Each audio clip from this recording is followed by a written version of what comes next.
out in full force to support Chancellor Thorpe, but will it make a difference? We have the answer. And the academic scandal may have started on the field, but it didn't stay there. The impact on one department. And what's the dancing about? We'll show you. Carolina Week is next. From the UNC School of Journalism and Mass Communication, covering Carolina in HD, this is Carolina Week. Members of the Board of Trustees are gathering in Chapel Hill tonight, but the real business starts tomorrow. Good evening, I'm Avery Harper. And I'm Landon Dowdy. Even though the agenda has no mention of it, the #1 issue before the board is finding a new chancellor. And as Alex Giles reports, despite all the calls for him to stay, Chancellor Thorpe's mind is made up. Together, we are the light of the hill. Chancellor Thorpe addressed a crowd of hundreds about his decision to resign. A number of speakers, including faculty chairwoman Jan Boxell, took to the podium in front of South Building to speak about the chancellor and all he's done for the university. There were even musical groups on hand to perform and show their support. Gates of hell, but I won't back down. Among those in attendance was UNC Student Body President Will Lymanstall. We love him. We appreciate everything that he's done, and I'm just so happy that I've gotten to work with him for the time that I have, and I'm looking forward to the next 9 months to getting some more stuff done with that guy. Students and faculty had the opportunity to sign this scroll for Chancellor Thorpe in order to show their support.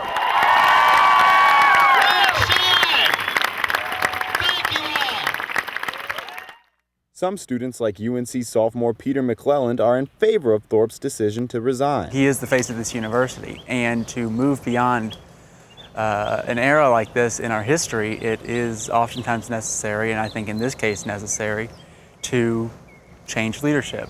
Thorpe did not change his mind about stepping down.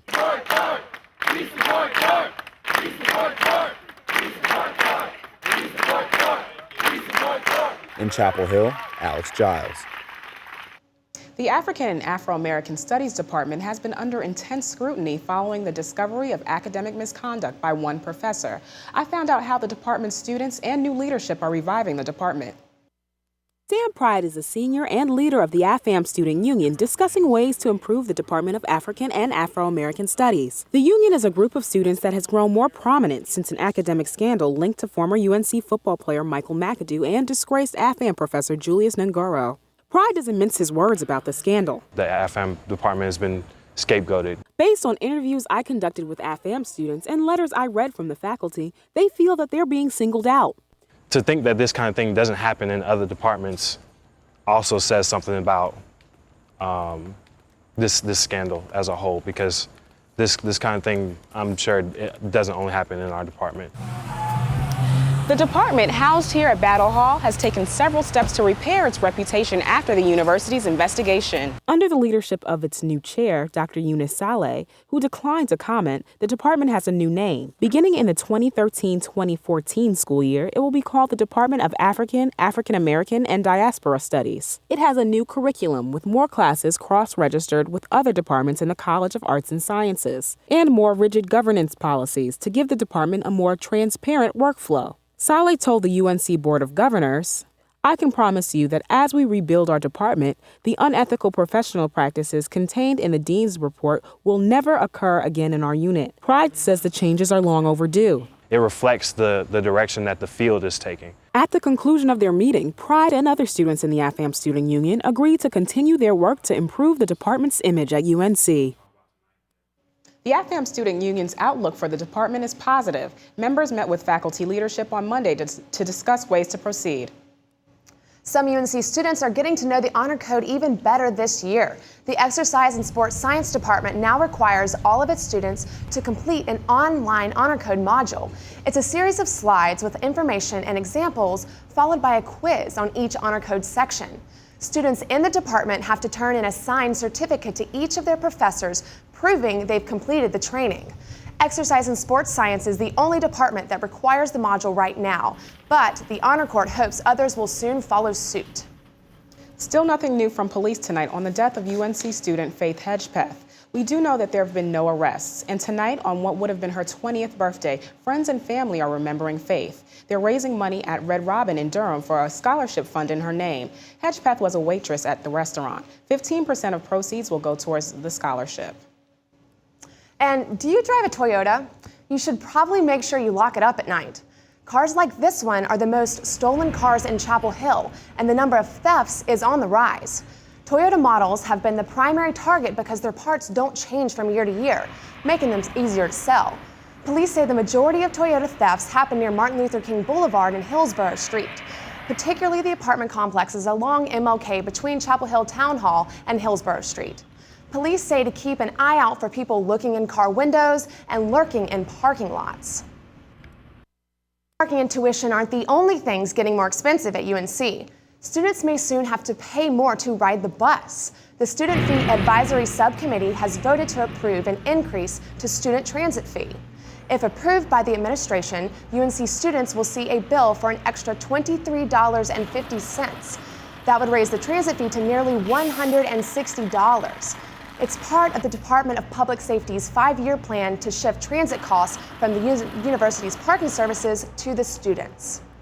You may not be able to take that cigarette break anywhere you want anymore. Orange County Board of Health could vote to expand its ban on smoking in public areas. If approved, the ban would include bus stops and public sidewalks. Board members say this is an effective way to promote healthy living. UNC bans smoking within 100 feet of any building on campus. If the county ban passes, violators could face a $25 fine. The board will vote on October 4th. 100 million and growing. That's the number of Americans who own smartphones. And with all that, cell phone internet use is up, way up. What does that mean? Reporter Brianna Harper has some answers. UNC senior Kristen Cutting uses her cell phone a lot. She sends text messages, makes phone calls, I'll see you in like 5 minutes, and constantly browses the internet. I have an iPhone 4S and I depend on my phone like it's my life. I definitely use my phone daily, texting, getting on social media sites. On a daily basis, there are more than 47 million mobile internet users, a number that has nearly doubled in just 3 years. And young adults between 18 and 24 are the ones leading this mobile internet trend. We grew up in the technological age and it dominated our learning, it dominated our connectivity with everybody. While mobile internet access creates a convenient way of life for students like Cutting, it also creates a change in services offered by UNC's information technology specialists. As far as ITS, there's other services and really the UNC as a whole that we try to provide. There's the mobile website at m.unc.edu that people can go to. Lets them go on there and look, for example, of how many seats are available in computer labs across campus. Provides easy, quick access to the directory if you need to look someone up. For most people, convenience and availability are priorities, but the reality for some consumers may be becoming, why buy a full-size computer like this one when you can get the same online internet service with a smartphone like this one? Just ask Kristen Cutting. Reporting in Chapel Hill, I'm Brianna Harper. In only 6 years, its population has grown to 500 million. And no, we're not talking about the world's 3rd largest country. We're talking about Twitter. And because of it, this election season will be unlike any other. Reporter Michael Whiteman reports. In trouble in the first place. Campaign ads. I'm Mitt Romney, and I approve this message. It's politics as usual at an election year, mostly on television. But Dr. Daniel Kreese is focusing on what's different in 2012. And that really is a story of the rise of Twitter. Kreese is an assistant professor at UNC Chapel Hill's School of Journalism and Mass Communication. Twitter was a much more marginal player in 2008. It was a newer platform. It had a comparatively small user base.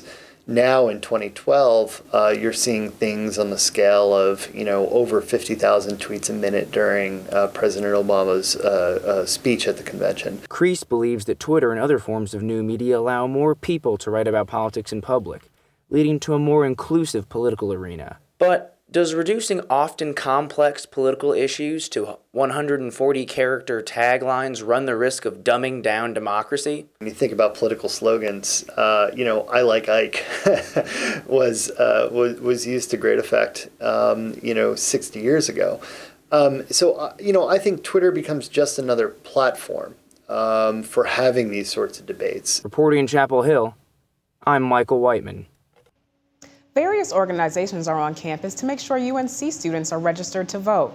The Black Student Movement, the Student Public Interest Research Group, and Tar Heels for Obama took part in National Voter Registration Day. They set up stations on campus hotspots like here in the Pit and provided paperwork and information to eligible voters. Representatives from Tar Heels for Obama said they registered more than 11,000 voters on campus since the effort started a year ago. That's more than half of undergraduates at UNC.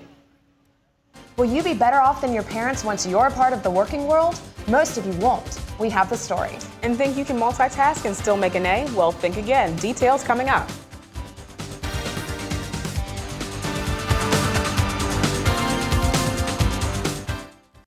Connect with us online by liking the Carolina Week Facebook page and following us on Twitter at Carolina Week UNC.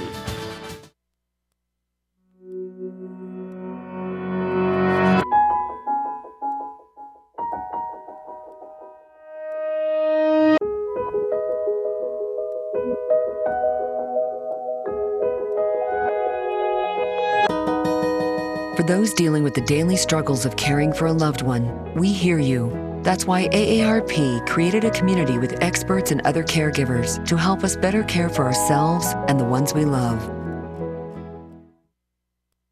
Brush, brushy, brush, brushy, brush, brush your teeth. Every day and every night.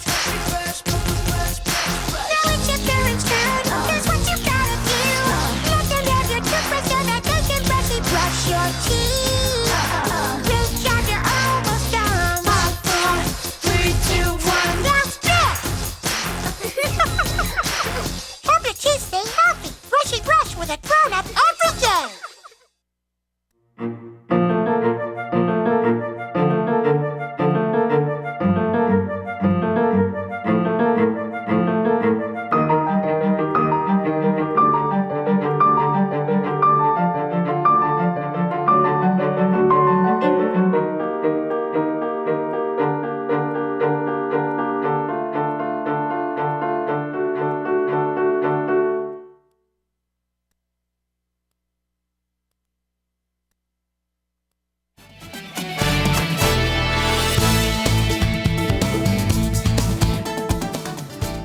Will you be better off than your parents after graduation, after you go to work, or at the peak of your work life? A study says about half of you don't think so. Reporter Johnny Gill talked with one of those students. Zach Evans is a senior majoring in communication studies. To take stress off of looming graduation, he plays Madden.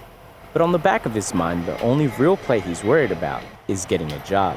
I've got loans to pay for. I've got, I don't want to spend the rest of my life in a bedroom at my mom's house. You have to be realistic too. Career Services Associate Director Jeff Sakharoff agrees. Your first job, no matter what field, it might not be your dream job. And for most people, it's probably not. Between 2006 and 2011, a period covering the Great Recession, 27% of college graduates feel they work below their education level. 24% earn a lot less than they originally expected. And 23% accepted a job outside of their field of interest and education. Yeah, you can look at many people and they're not doing what their major might have predicted. Good news is, UNC students have resources available to them inside of this building at Haynes Hall. Career Services have counselors who will talk to students and show them how to be ready for the professional world once they graduate. Meanwhile, Evans has one simple notion. I'll be just really happy to get a job. In Chapel Hill, I'm Johnny Gill.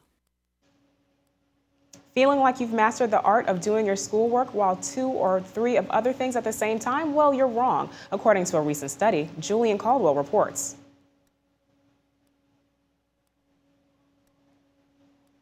Facebook, Twitter. Wilson Library is welcoming another important piece of the past to its historic collection, legal documents from the infamous Watergate scandal. UNC is now the only university holding up a copy of the subpoena from Richard Nixon, along with other legal documents. The papers were donated by Carolina alum Rufus Edmonston, and who worked closely with Senator Sam Ervin during the Senate Watergate Committee. By the end of the year, researchers will be able to access the digitized files through the Wilson Library website. If you want a homecoming concert ticket to see rapper J. Cole, you may have to wait hours. Hundreds of students filled the Union's Great Hall for tickets. Some used the waiting time to do homework while others took a load off. More than 900 students received these wristbands necessary to snag a concert pass. The concert will be held at Carmichael Arena on November 4th.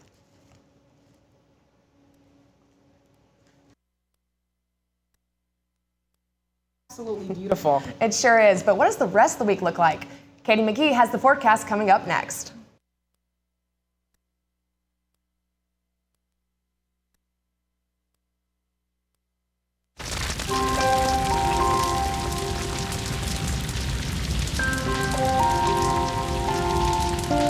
A single ember that escapes from a wildfire can travel more than a mile.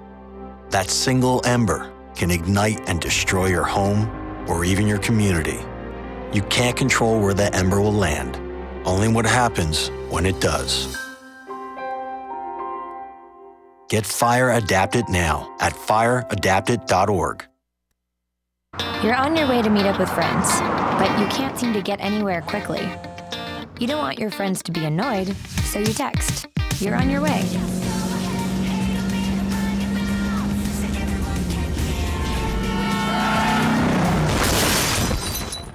Five seconds is the average time your eyes are off the road while texting while driving. Make sure you get where you're going.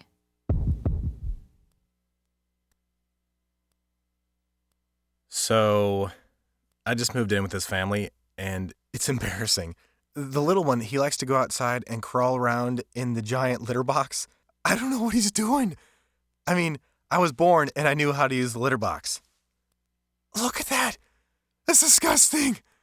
Oh, poop already. You're making me nervous. Oh, okay, I can't look at this anymore. I really hope he grows out of this, for his sake.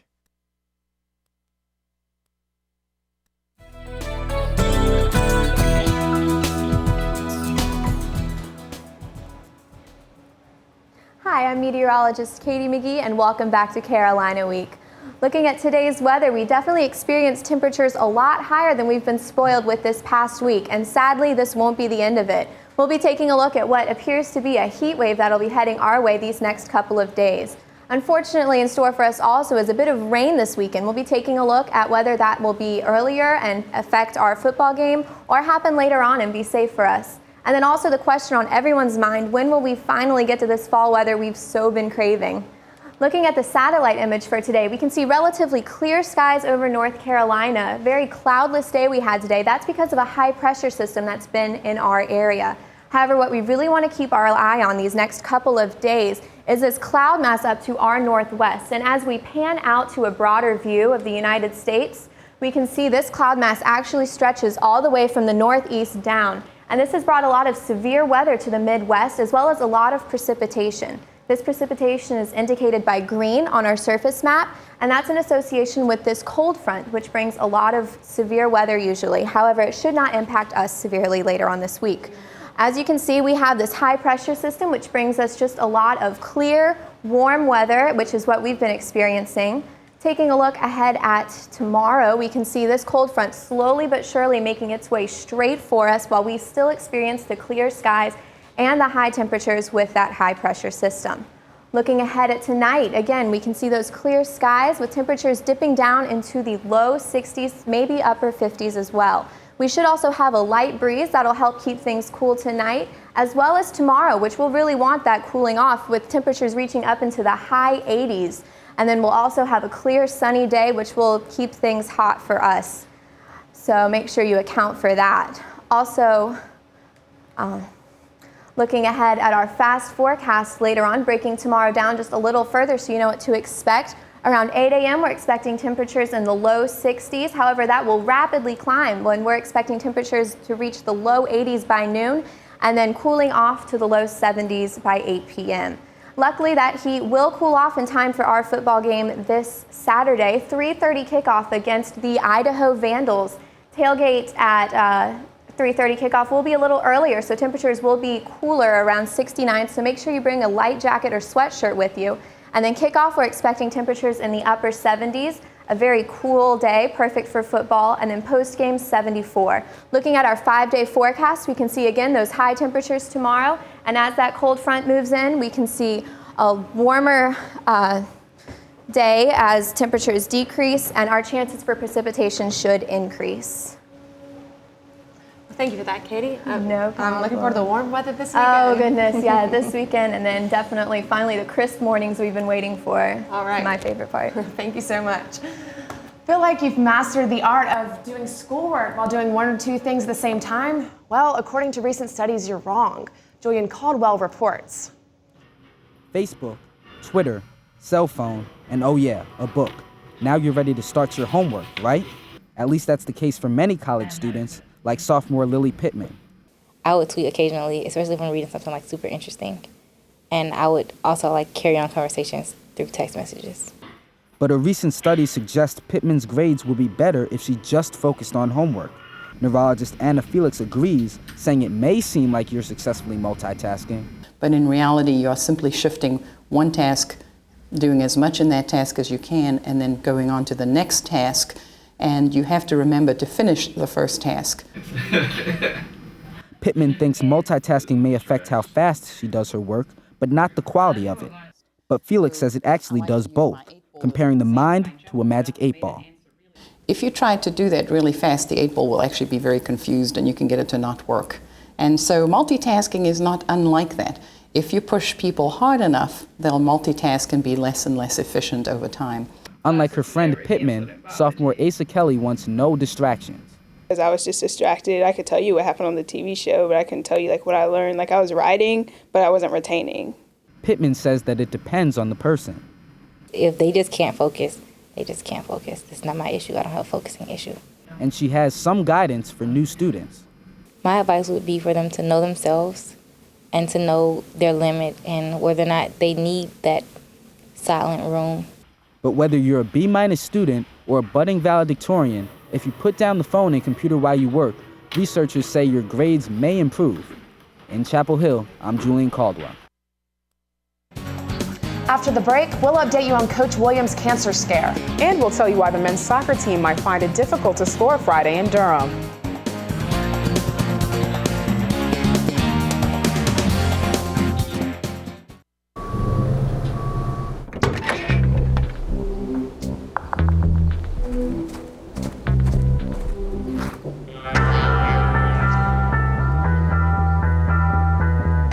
When you throw away money on wasted electricity, you're throwing away everything you could have bought with it. Saving energy saves you money. Learn more at energysavers.gov. Here we go. We're gonna make some juice. It's gonna be good. She's excited. A little bit of kale. Please don't put this on. I'm putting it all over the line. It's wet. It needs something. No, it'll go. Don't break my juicer. Looks good. You ready to try it? Come on, baby. Challenge your kids to be active and eat healthy. It's okay. Okay, all right. They might surprise you. Hey, she took another sip. You saw it? Search We Can for more ideas on how you and your kids can get healthy together. Can you sit with me? Imagine what you'd see if every child had a book to read. So the mission is for us to get a book to each and every child. So let's join hands, book people unite, unearth hidden passion. Come on, we'll have a good time. One book can be the first thing that helps to change a life. Book people unite. Read to a child today and spark a lifetime of ambition.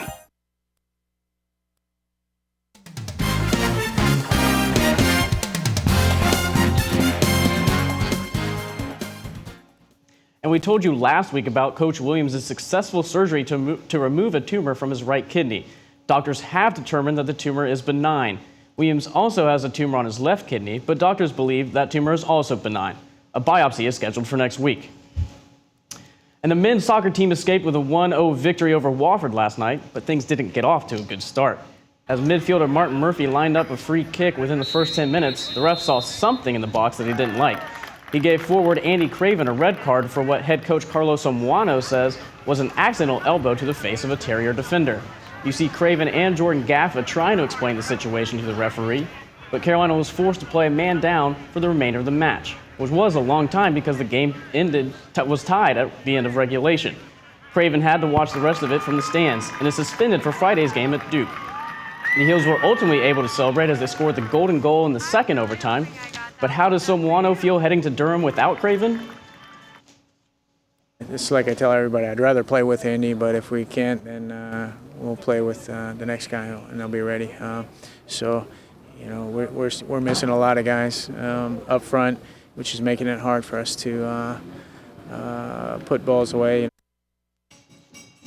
And we now know more about the death of former men's soccer captain Kirk Urso, who died more than a month ago. The coroner's office in Franklin County, Ohio, says Urso died of a rare genetic heart defect called arrhythmogenic right ventricular cardiomyopathy. The defect was not detected when Urso passed medical tests this past summer. Urso played for the Heels from 2008 to 2011, and he led the team to the national championship last season. And about half an hour from now, the volleyball team plays in Carmichael Arena. The Heels are playing Clemson at 6 p.m. It's the 70th meeting between the Tigers and the Heels. Carolina has won the last 4 games and is undefeated at home this year. The Heels have won all 6 of their home contests this season. And if you can't make it to Carmichael, you can watch the game on ESPNU. And football season is in full swing, but not just for varsity athletes. Players lace up their shoes, warm up their throwing arms, and take the field to play the great American sport, football. Flag football, yeah, see, they're lacing up their shoes right there. And it's intramural season in Chapel Hill. Until October 16th, students from across campus will compete on Hooker Fields. These games are official. They have penalties, they have scorekeepers, and they also have 3 referees. And these games can sometimes even get up close and personal. Sometimes they get a little too personal. You'll see that in about a second. And students will do whatever it takes to win a championship t-shirt. And you know what, Avery, speaking of winning winning an intramural championship t-shirt, I'm trying to win mine at 9:30 in intramural volleyball. Oh, I'll be there to support you. You better be. Thanks, Will. Thanks. And up next, what's all this dancing about?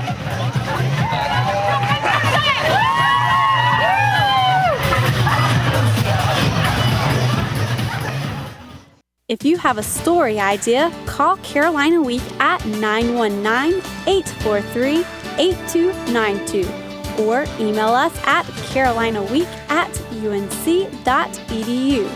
If you have questions about this program, write to Carolina Week, Campus Box 3365, UNCCH, Chapel Hill, North Carolina 27599.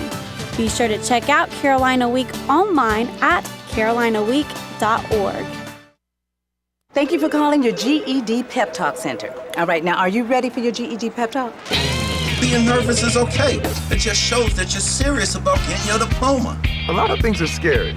Heck, I'm scared of clowns. No quiero oír. No lo puedo hacer. DMC, life in your pep talk style. Just keeping it real, Debs. Just keeping it real. Whatever motivation you need, we've got a pep talk for you. Get your GED pep talk and find free classes at yourged.org.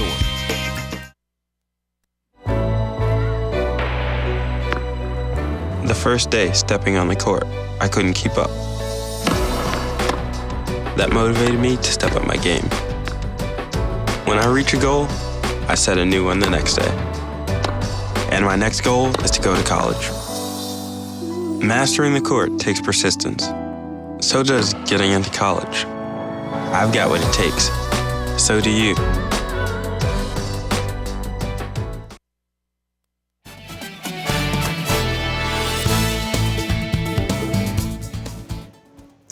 A new internet dance sensation by a South Korean artist is spreading like wildfire. And it made a surprise appearance here at UNC. It's called Gangnam Style, and the dance has 270 million hits on YouTube already. The Korean American Student Association organized this flash dance mob of Gangnam Style. All students swarmed the pit unexpectedly Monday to show off their dance moves. And here is the most famous part, the horseback riding move. The flash dance only lasted a few minutes, but to many students, it was a great reason to be late to class. And have you ever tried to do it Gangnam Style? There's a reason I was not at the flash mob. But the moves definitely looked interesting. Great. Well, that does it for this edition of Carolina Week. Thanks for watching. Good night. Good night.